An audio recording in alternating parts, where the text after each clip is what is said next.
para nossa aula de geografia, tá? A tia Pri vai esperar, vocês vão pegar a apostila, porque a aula vai estar toda na apostila. Um lápis, a borracha e o marca-texto. Vocês gostam de marcar o texto? Então pega o marca-texto para vocês marcar o que vocês acharem importante, ok? Se for preciso, tia Pri, o que você falou foi legal, eu quero anotar.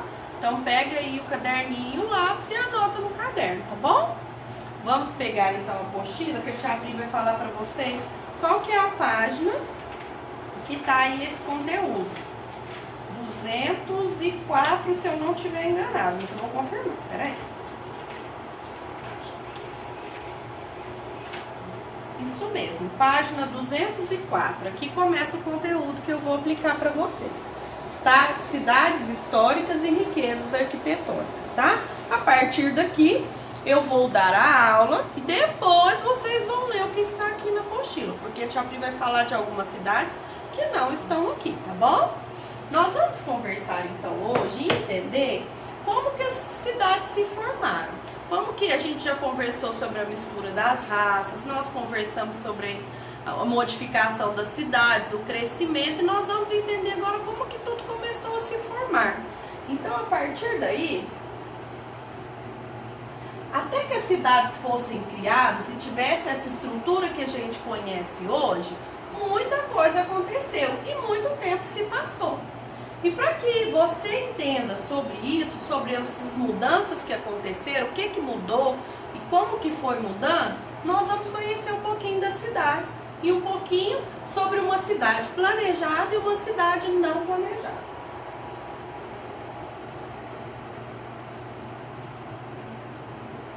Uma cidade planejada é uma cidade que foi pensada antes de ser construída. A cidade planejada, ela foi pensada, ela foi estruturada, ela foi desenhada, ela foi mapeada antes da sua construção. Então a pessoa escolheu o local da sua construção, ele definiu o que seria construído e depois começou-se as obras. E aí essa cidade ela vai crescendo de uma forma ordenada, de uma forma coerente, fazendo harmonia com tudo aquilo que já foi pensado. Então cresce de uma maneira harmoniosa com tudo que está construído aí nessa cidade. Não é uma coisa bagunçada, tudo precisa ser pensado. Então acarreta o que nessas cidades? Cidades planejadas são aquelas que tiveram um planejamento prévio para a sua construção. Elas apresentam um crescimento controlado e não espontâneo. Então quer dizer que tudo é controlado, as pessoas não vão crescendo do jeito que quer. É controlado, tem que ser controlado, tem que ser supervisionado. Nada é feito de qualquer jeito, tudo tem um sentido. Sempre surgem em locais escolhidos, e geralmente em áreas anteriormente subdesenvolvidas e que se desenvolve de acordo com um projeto detalhado por engenheiros. Então eles observam o local e só constroem a partir de um estudo previamente feito. Depois eles constroem, então é muito organizado essas cidades planejadas. Já as ruas são muito bem dimensionadas, são largas, são amplas, né?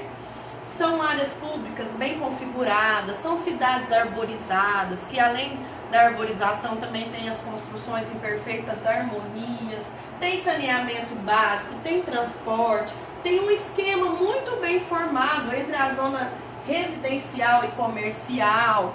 Então é tudo muito organizado, essa questão das cidades planejadas. Aqui nós temos um exemplo, olha, aqui a cidade, aqui muito bem a arborização, mantendo o verde. Aqui vocês podem ver a construção separando o verde da cidade. Olha aqui mostra perfeitamente o que é uma cidade planejada. Quando você vê de uma forma aérea, você consegue o detalhe da cidade. Olha a harmonia das coisas entre as ruas, entre as construções e entre a vegetação. Agora aqui nós vamos falar das cidades não planejadas. Tudo que não é planejado, ele surge de uma maneira desordenada. Às vezes dá certo e às vezes não.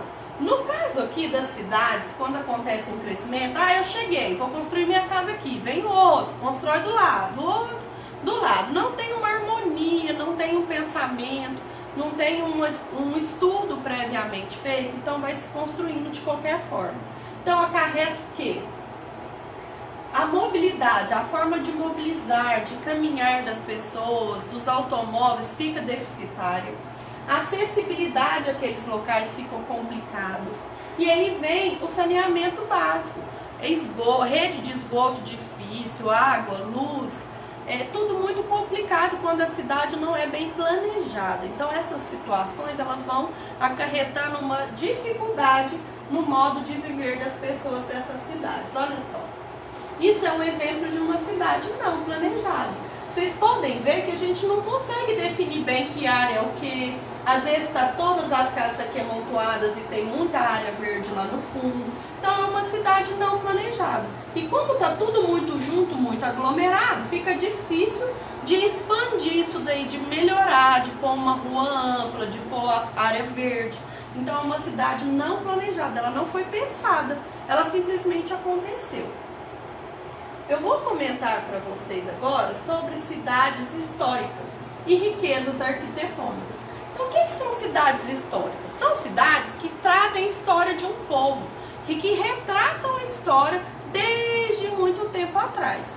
E as riquezas arquitetônicas são as construções do local, que eles resgatam as construções desde lá da época da colonização. Vocês querem ver? Na página 204, a Pri já falou, lápis e borracha na mão e muita atenção. O que são cidades históricas? Já falei, hein? Vamos ver se eu estou certa. Será que eu estou? Cidade histórica é toda cidade que tem construções de valor histórico, que vem desde lá de trás, então passa a ter um valor. Geralmente são casas, igrejas e outras edificações antigas. Vocês lembram quando a gente foi lá na igreja Santa Rita? Que a moça falou que virou um patrimônio histórico, porque ela foi construída lá na época colonial e eles vêm resgatando essa construção, não fez modificações, então ela tem aí um conjunto arquitetônico importante, uma riqueza arquitetônica, por isso ela é histórica. Então as cidades históricas guardam a memória de um povo, né? É elas que nos contam um pouco da cidade. A partir daquilo ali, a gente conhece a cidade. Quer ver a cidade de Olinda, aquela que eu contei que tem o carnaval dos bonecos gigantes? Essa mesmo, nós vamos falar sobre ela. Ela é uma cidade histórica. Além de ser histórica, trazer muito da cultura antiga, ela tem o carnaval, que faz parte da influência atual agora e que é muito importante para a cidade, porque ele traz muito turista e gera o financeiro, né? É a parte comercial da cidade, é o que faz a cidade crescer e se desenvolver atualmente. Então olha para você ver, as construções são totalmente diferentes das nossas. As casas são feitas a partir do passeio, são todas iguais, muda só a cor, mas olha os detalhes feitos em gesso. Hoje a gente não trabalha mais dessa forma, as nossas casas não são construídas assim. Olha lá, mais de perto vocês podem ver que as janelas, ó, dão um passeio. A nossa aqui na frente é um muro, né? É bem diferente os detalhes das casas, né? Isso são conjuntos arquitetônicos. Ela tem um morro aqui, uma ladeira, né? Que é onde acontece o carnaval. No carnaval eles sobem e descem essa ladeira pulando o carnaval. E as pessoas vão lá para conhecer a cidade, conhecer a história. E desce e sobe a ladeira conhecendo as construções e as edificações, as riquezas arquitetônicas do lugar. E em cada lugar desse, as pessoas vão contando a história e quando surgiu aquela construção. É bem divertido lá. A cidade de Olinda foi fundada no início do século XVI, em local estratégico, onde existia uma pequena aldeia. Então era pequenininha, tinha só uma aldeia ali, que a gente já sabe quem tem aldeia, né? E aí, a partir dali, ela foi surgindo, foi crescendo. E prosperou rapidamente com a exploração do pau-brasil e a cana-de-açúcar, que é a grande riqueza do Brasil, né? Além do ouro, é claro. Com a invasão de Pernambuco pelos holandeses, Olinda foi saqueada e esquecida. Voltando agora, ganhando importância pelo centro turístico. Ela ficou um tempo esquecida e agora os turistas vêm voltando aí descobrindo essa cidade. E o que traz esses turistas muito mais também é essa riqueza arquitetônica, a história da cidade e o Carnaval de Olinda, que está fazendo a cidade muito famosa. Então eles vêm para conhecer e acabam contando e todo mundo quer entender um pouquinho. A cidade de Ouro Preto também é uma cidade histórica. É uma cidade também que traz aí o estilo colonial nas casas, que não muda as suas construções. Você pode ver, se a gente olha, parece que é uma foto antiga, mas não é. A cidade manteve essas construções para que tivesse então um valor histórico. Eles não mudaram as suas edificações. Então isso aqui é um patrimônio arquitetônico importante, uma riqueza arquitetônica, né? É através daqui que vem retratando aí toda a cultura da região. Olha aqui que gracinha, ó. Tá vendo? E são cidades não planejadas, são feitas em ladeiras, são construções diferentes das que a gente vê numa cidade planejada, onde a gente pode escolher onde a gente vai construir. Olha aqui dá pra ver perfeitamente que ela é construída em ladeira. Vocês podem ver que tem uma casa mais próxima da outra. Os telhados são coloniais. Olha aqui, ó, as torres das casas. E a igreja, olha que diferente. Parece a igreja de Santa Rita que a gente foi. É bem próximo. Por quê? Porque elas retratam a mesma época da história. Tudo começou com a descoberta de uma pequena amostra de ouro por homens que procuravam por uma riqueza no interior do Brasil, que ainda não tinha sido explorado por ninguém. E aí eles descobriram que a região era rica em dióxido de ferro. E ele, o que ele fazia com o ouro? Ele fazia o ouro ficar escuro. Então ninguém imaginava que aquilo era ouro. Até que eles descobriram que a região tinha esse dióxido de ferro, então entenderam que isso era ouro. E aí a cidade começou então a ganhar nome, a ganhar fama e passou a se chamar Ouro Preto.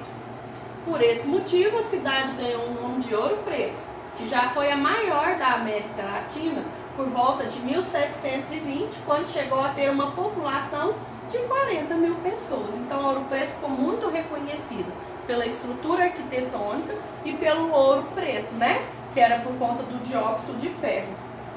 Nós vamos conhecer agora a cidade planejada Brasília. Dá uma olhada. É diferente das que a gente já viu? É, não é? Olha a largura das ruas, olha as construções, olha as arborizações. É muito diferente. É muito bonito de ver essa combinação, né? Olha aqui para vocês verem aqui. Olha que lindo. Toda a vista aérea da cidade, você consegue delimitar certinho onde que tem cada tipo de construção, onde que está cada coisa. E a cidade de Brasília, ela foi totalmente planejada. E ela foi planejada e pensada para ser a capital do Brasil. Quando eles construíram essa cidade, eles então entenderam que ali seria a nossa capital. E ali estaria a Praça dos Três Poderes. É onde ficam os nossos governantes. Pode perceber pelas reportagens e tudo que onde eles estão sempre é em Brasília. Toda a parte governamental se reúne em Brasília. O presidente fica lá, né? Brasília foi construída de maneira totalmente planejada para abrir a capital do governo federal. Brasília é um marco arquitetônico da paisagem brasileira. Seus principais idealizadores, Lúcio Costa e Oscar Niemeyer, são referência na construção. Então, eles são, o Oscar Niemeyer e o Lúcio, eles têm, quando fala que na construção de Brasília, é neles que se pensa, eles são os idealizadores dessa paisagem, né? Dessa junção dessas partes de Brasília. Agora, a Tia Pri vai pedir para vocês explorarem mais um pouquinho sobre cidade histórica na página 204, 205, 206 e 207. Na 208, tem aqui uma proposta, que é a pesquisa de mais cidades históricas. A partir daí, vocês vão fazer pesquisa, vão escolher uma dessas cidades históricas e vão fazer lá no caderno. Escolhe uma, escreve um pouquinho sobre ela, bem pouquinho, igual a tia Pri escreveu aqui, mas que seja um pouquinho que conta bastante dessa cidade. E faça um desenho, escolha a foto que você mais gostou e faça um desenho dessa cidade. Não esqueçam da margem, não esqueçam do cabeçalho, tá bom? Faça tudo com muito capricho e até a próxima aula. Um beijo!